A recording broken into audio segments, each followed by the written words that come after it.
दोस्तों बहुत बहुत स्वागत है आप सभी का एक बार फिर से। जी हाँ दोस्तों, आज पूरे दिन की कई महत्वपूर्ण और बड़ी खबरें निकलकर सामने आ रही हैं। जानेंगे सभी खबरों को विस्तार से। तो दोस्तों खबरों में आगे बढ़ने से पहले वीडियो को एक प्यार भरा लाइक जरूर कर दें और ताजा खबरों को जानने के लिए चैनल को सब्सक्राइब भी जरूर कर लें। तो देखते हैं पहली बड़ी खबर क्या निकल कर आ रही है।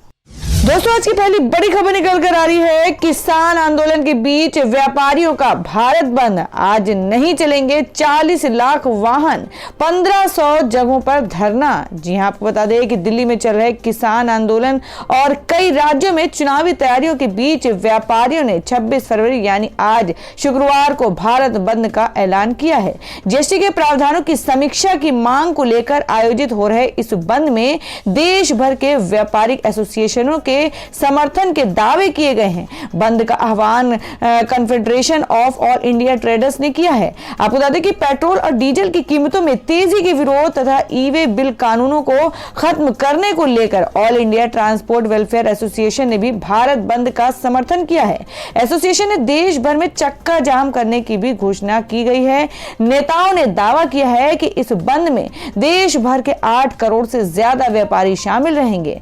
कहा है कि पूरे देश में व्यापारियों में नाराजगी है, वे सरकार की नीतियों के खिलाफ अपनी आवाज उठाने के लिए इस हड़ताल में सक्रियता से शामिल होंगे। Confederation of all India traders ने जीएसटी की समीक्षा के साथ ही ई कॉमर्स कंपनी अमेजॉन पर प्रतिबंध लगाने की भी मांग की है। आपको बता दें कि व्यापारिक संघों का कहना है कि बंद के दौरान देश भर के सभी वाणिज्यिक बाजार बंद रहेंगे। उनका दावा है कि करीब 40,000 से अधिक व्यापारी संघ बंद में हिस्सा ले रहे हैं। इससे निजी ट्रांसपोर्ट के भी प्रभावित होने की आशंका जताई गई है। और दोस्तों अगली बड़ी खबर बता दें, पुडुचेरी में राष्ट्रपति शासन लागू, बहुमत नहीं होने के कारण गिर गई थी कांग्रेस सरकार। जी आपको बता दें कि केंद्र शासित प्रदेश पुडुचेरी में कांग्रेस की सरकार गिरने के बाद राष्ट्रपति शासन लागू कर दिया गया। गृह मंत्रालय के नोटिफिकेशन में कहा गया है कि विधानसभा निलंबित रहेगी। बुधवार को केंद्र कैबिनेट ने पुडुचेरी में राष्ट्रपति शासन लागू करने के प्रस्ताव को मंजूरी दी थी। आपको बता दें सूचना और प्रसारण मंत्री प्रकाश जावड़ेकर ने बताया था कि पुडुचेरी में सत्तारूढ़ दल के कुछ विधायकों के पार्टी से अलग होने के बाद नारायणसामी नीत सरकार ने इस्तीफा दे दिया था। उन्होंने कहा कि मुख्यमंत्री के इस्तीफा देने के बाद किसी ने भी सरकार गठन का दावा पेश नहीं किया। इस पर उपराज्यपाल ने पुडुचेरी में विधानसभा भंग करने की सिफारिश की। केंद्रीय मंत्रिमंडल ने इस प्रस्ताव को मंजूरी दे दी। प्रकाश जावड़ेकर ने बताया कि पुडुचेरी में विधानसभा चुनाव की तिथियों की घोषणा आने वाले दिनों में होने की उम्मीद है और इसके बाद आदर्श चुनाव आचार संहिता लागू हो जाएगी। बता दें कि पुडुचेरी के मुख्यमंत्री वी नारायणसामी ने सोमवार को विश्वास मत पेश किए जाने के बाद मत विभाजन से पूर्व उपराज्यपाल तमिलिसाई सौंदरराजन को अपना इस्तीफा सौंप दिया था। और दोस्तों अगली बड़ी खबर बता दें कि नीरव मोदी के खिलाफ भारत को बड़ी सफलता, ब्रिटेन की अदालत ने प्रत्यर्पण को दी मंजूरी। जी हां, बता दें कि नीरव मोदी के खिलाफ ब्रिटेन में 2 साल तक कानूनी लड़ाई के बाद भारत को बड़ी सफलता मिली है। ब्रिटेन की अदालत ने भारत की अपील को स्वीकार करते हुए नीरव मोदी के प्रत्यर्पण को मंजूरी दे दी है। पीएनबी घोटाला मामले में भगोड़े नीरव मोदी को लेकर ब्रिटेन की अदालत ने मनी लॉन्ड्रिंग के चार्ज को स्वीकार किया है। आपको बता दें कि ब्रिटेन में नीरव मोदी के प्रत्यर्पण मामले की सुनवाई कर रहे जज ने कहा कि नीरव मोदी ने सबूतों को नष्ट करने और गवाहों को डराने की साजिश रची है।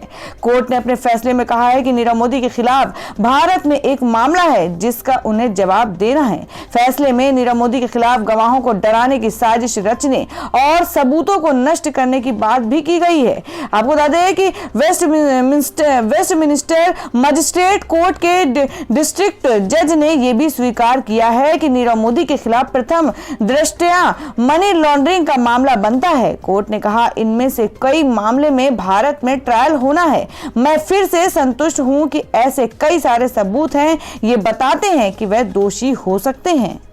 और दोस्तों अगली बड़ी खबर बता दें कि बढ़ी तेल की कीमतों के सवाल पर निर्मला सीतारमण बोली, कहा यह एक धर्म संकट है। जी हां, बात कर रहे हैं कि तेल की लगातार बढ़ती कीमतों को लेकर विपक्षी दल सरकार पर हमलावर है। कई शहरों में पेट्रोल की कीमत 100 रुपए के करीब पहुंच गई है। तेल की बढ़ती कीमतों के बाद लोग सरकार से लगातार सवाल कर रहे हैं। ऐसे ही सवालों का सामना वित्त मंत्री निर्मला सीतारमण को अहमदाबाद के एक कार्यक्रम में करना पड़ा है। लेकिन निर्मला सीतारमण इस सवाल का गोलमोल जवाब देते हुए दिखी। आपको बता दें कि अहमदाबाद में एक कॉन्फ्रेंस के दौरान जब उनसे पूछा गया कि तेल की बढ़ती कीमतों पर सरकार लगाम कब लगाएगी, इस सवाल के जवाब में उन्होंने कहा, कब होगा इसके बारे में मैं कह नहीं सकती, अभी इस पर कुछ भी कहना धर्म संकट की तरह है। वहीं वित्त मंत्री सीतारमण ने बजट को लेकर कहा, यह नए दशक का बजट है। यह बजट साफ तौर पर कहता है हम निजी क्षेत्र पर भरोसा करते हैं और देश के विकास में भागीदारी के लिए आपका स्वागत है। वहीं तेल की कीमतों पर केंद्रीय पेट्रोलियम मंत्री ने कहा कि तेल उत्पादक देशों द्वारा कच्चे तेल की बढ़ती कीमतों के कारण देश में पेट्रोलियम प्रोडक्ट्स महंगे हो रहे हैं। अपने देश के हित में अधिक लाभ कमाने के लिए कच्चे तेल की आपूर्ति करने वाले देश कच्चे तेल की कीमतों में बढ़ोतरी कर रहे हैं। तो दोस्तों, खबरों में आगे बढ़ने से पहले जान लेते हैं आज के माइंड क्विज के सवाल को। आज का सवाल है, आपको बताना है कि म्यांमार की राजधानी कहां है। इसका जवाब आपको वीडियो के नीचे कमेंट बॉक्स में देना है और सही जवाब देने वाले को रैंडमली से लेकर जाएगा और वो जीत सकते एक बम्पर पुरस्कार। तो बढ़ते हैं अगली खबर की ओर।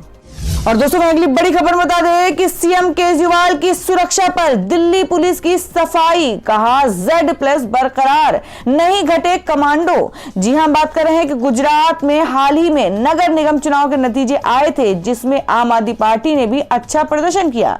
इस वजह से दिल्ली के सीएम अरविंद केजरीवाल गुजरात के दौरे पर जाने वाले हैं। उनके गुजरात दौरे से पहले आम आदमी पार्टी ने आरोप लगाया कि गृह मंत्रालय के निर्देश के बाद दिल्ली पुलिस ने सीएम की सुरक्षा में कटौती की है, जिस पर अब दिल्ली पुलिस ने भी सफाई दी है। आपको बता दें, साथ ही आपके सभी आरोपों को खारिज कर दिया है। मामले में दिल्ली पुलिस के पीआरओ चिन्मय बिस्वाल ने कहा है कि सीएम अरविंद केजरीवाल की सुरक्षा में कोई कटौती नहीं हुई है। इसके अलावा ना ही जवानों की संख्या में कोई कमी की गई है।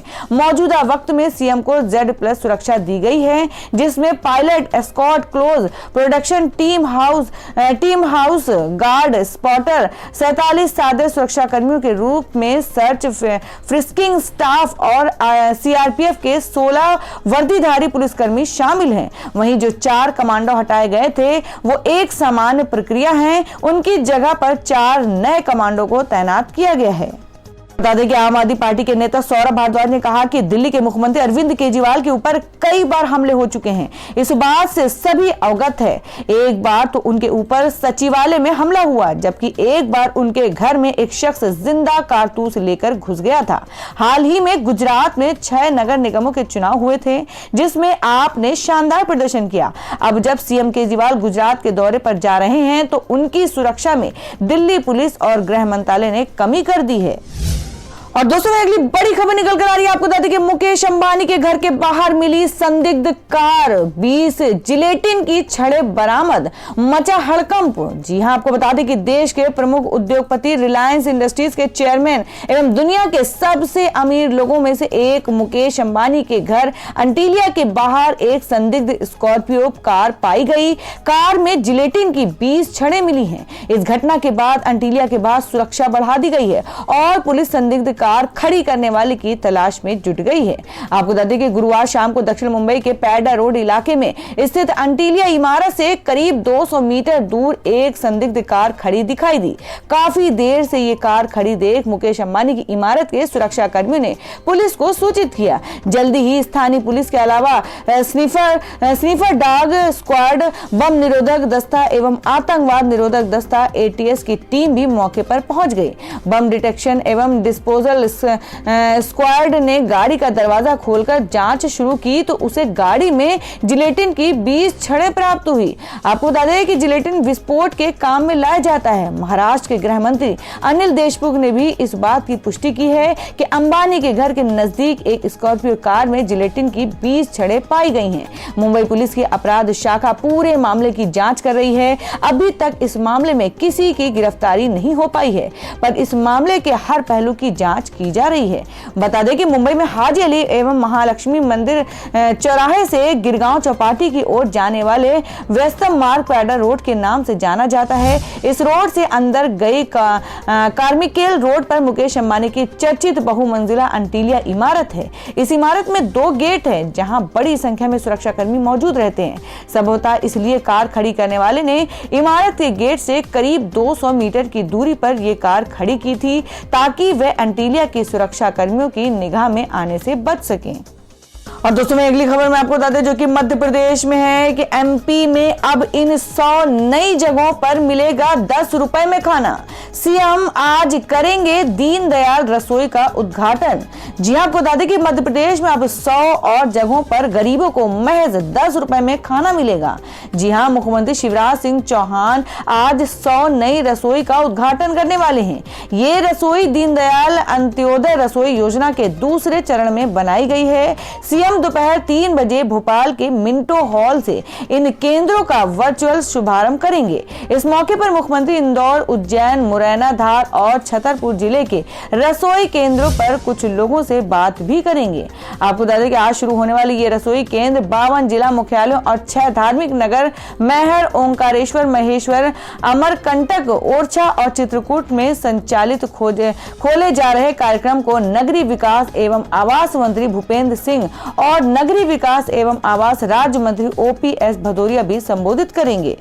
और दोस्तों मैं अगली खबर में आपको बता दें कि एलपीजी सिलेंडर फिर हुआ महंगा। तीसरी बार 25 रुपए बढ़ी रसोई गैस की कीमत। जी हां, बात करें कि सरकारी तेल कंपनी ने घरेलू एलपीजी सिलेंडर की कीमतों में एक बार फिर से बढ़ोतरी कर दी है, जो इस महीने में तीसरी बार बढ़ी है। सभी कैटेगरी के एलपीजी के दाम गुरुवार को 25 रुपए प्रति सिलेंडर बढ़ाए गए हैं। इसमें सब्सिडी वाला सिलेंडर और उज्ज्वला योजना के लाभार्थियों की तरफ से इस्तेमाल में लाया जाने वाला सिलेंडर भी शामिल है। इसके बाद अब दिल्ली में 14.2 किलोग्राम के सिलेंडर का दाम 794 रुपए हो गया है और अभी तक इसके दाम 769 रुपए थे। खास बात यह है कि सब्सिडी और बिना सब्सिडी वाले यानी दोनों सिलेंडरों के दाम बढ़ाए गए हैं। देश भर में एलपीजी का दाम एक ही होता है। तो दोस्तों इस तरीके से बढ़ती हुई महंगाई को लेकर आप सरकार से क्या कहना चाहेंगे? आप अपनी बात कमेंट बॉक्स में जरूर लिखें। बढ़ते अगली खबर की ओर। और दोस्तों मैं अगली बड़ी खबर बता दें जो कि पश्चिम बंगाल से है, जिसमें ममता बनर्जी करेंगी मेगा रैली। शरद पवार, अखिलेश यादव, चंद्रबाबू नायडू समेत इन नेताओं को दे सकती है न्योता। जी हम बात कर रहे हैं कि पश्चिम बंगाल की मुख्यमंत्री ममता बनर्जी जोर शोर से चुनावी कैंपेन में जुटी हैं। टीएमसी चीफ अगले महीने अपनी ताकत दिखाने के लिए देश के गैर कांग्रेसी और गैर बीजेपी कुनबे को एक मंच पर जोड़ सकती हैं। ममता बनर्जी अगले महीने 25 तारीख को कोलकाता के ब्रिगेड मैदान में रैली आयोजित करेंगी। इस रैली में शिरकत करने के लिए एनसीपी प्रमुख शरद पवार, झारखंड के मुख्यमंत्री हेमंत सोरेन, समाजवादी पार्टी के अध्यक्ष अखिलेश यादव, तेलंगाना के मुख्यमंत्री चंद्रशेखर राव, टीडीपी प्रमुख चंद्रबाबू नायडू, जेडीएस नेता एचडी कुमारस्वामी को न्योता दिया जा सकता है। बता दें कि पश्चिम बंगाल में कांग्रेस पार्टी वाम दलों के साथ गठबंधन कर चुनाव लड़ रही है। इस गठबंधन का सत्तारूढ़ टीएमसी के साथ साथ बीजेपी से कड़ा मुकाबला है। दिलचस्प बात है कि महाराष्ट्र में शरद पवार और कांग्रेस शिवसेना के नेतृत्व वाली सरकार में शामिल है। वहीं झारखंड में कांग्रेस हेमंत सोरेन सरकार की प्रमुख सहयोगी है। पश्चिम बंगाल में अप्रैल मई के महीने में विधानसभा चुनाव की संभावना है।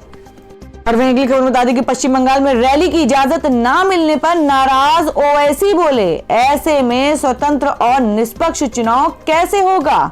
जी हां, बात करें कि पश्चिम बंगाल में जल्द ही जैसे विधानसभा चुनाव होने वाले हैं, बंगाल में सत्ता पर काबिज तृणमूल कांग्रेस को टक्कर देने के लिए भाजपा, कांग्रेस समेत अन्य पार्टियों ने जीत हासिल करने के लिए अभी से अपनी पूरी ताकत लगानी शुरू कर दी है। पश्चिम बंगाल सीएम ममता बनर्जी प्रदेश में चुनावी सभाएं करते हुए केंद्र सरकार पर हमला कर रही हैं। वहीं भाजपा बंगाल में रैलियों और चुनावी सभाएं करके ममता सरकार की नाकामियां जनता को गिना रही है। इसी बीच ऑल इंडिया मजलिस इत्तेहादुल मुस्लिमीन के प्रमुख असदुद्दीन ओवैसी को कोलकाता में गुरुवार को रैली को पुलिस की अनुमति नहीं दी गई, जिस कारण इसे रद्द करना पड़ा। रैली को इजाजत न मिलने पर एआईएमआईएम प्रमुख असदुद्दीन ओवैसी ने जमकर नाराजगी जताई है। ओवैसी ने सवाल उठाया, ऐसे में चुनाव स्वतंत्र और निष्पक्ष कैसे होगा? ओवैसी ने रैली को इजाजत न मिलने पर कहा, बंगाल में अभी तक आदर्श आचार संहिता लागू नहीं हुई है। यदि वो हमें इससे पहले ही रैली करने की अनुमति देने से इनकार कर रहे हैं तो विधानसभा चुनाव स्वतंत्र और निष्पक्ष कैसे होगा? उन्होंने आगे कहा, बंगाल में नरेंद्र मोदी, अमित शाह और जेपी नड्डा रैली कर सकते हैं, कांग्रेस टीएमसी पार्टी रैली कर सकती है, तो हम क्यों रैली नहीं कर सकते हैं? ओवैसी ने टीएमसी को बताया दो चेहरे वाला। ओवैसी ने ANI न्यूज एजेंसी को बयान में कहा कि टीएमसी के एमपी अभिव्यक्ति की स्वतंत्रता संविधान संसद में असंतोष के बारे में बात करते हैं, लेकिन उनके दो चेहरे हैं। ओवैसी ने कहा, दिल्ली में टीएमसी के नेता एक बात कहते हैं और पश्चिम बंगाल में बिल्कुल इसके अपोजिट करते हैं। उन्होंने कहा, अगर मैं पश्चिम बंगाल में एक जनसभा आयोजित करना चाहता हूं तो मुझे इजाजत क्यों नहीं दी गई।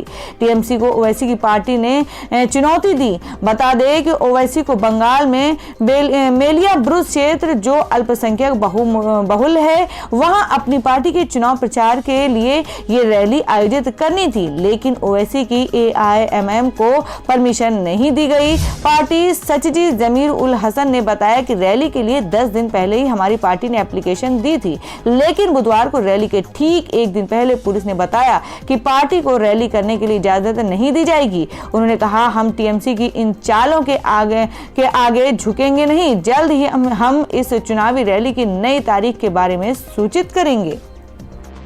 और दोस्तों, मैं अगली खबर में आपको बता दें कि लगातार बढ़ते पेट्रोल डीजल के दामों के विरोध में ममता का प्रदर्शन, ई स्कूटर चलाकर हल्ला बोल।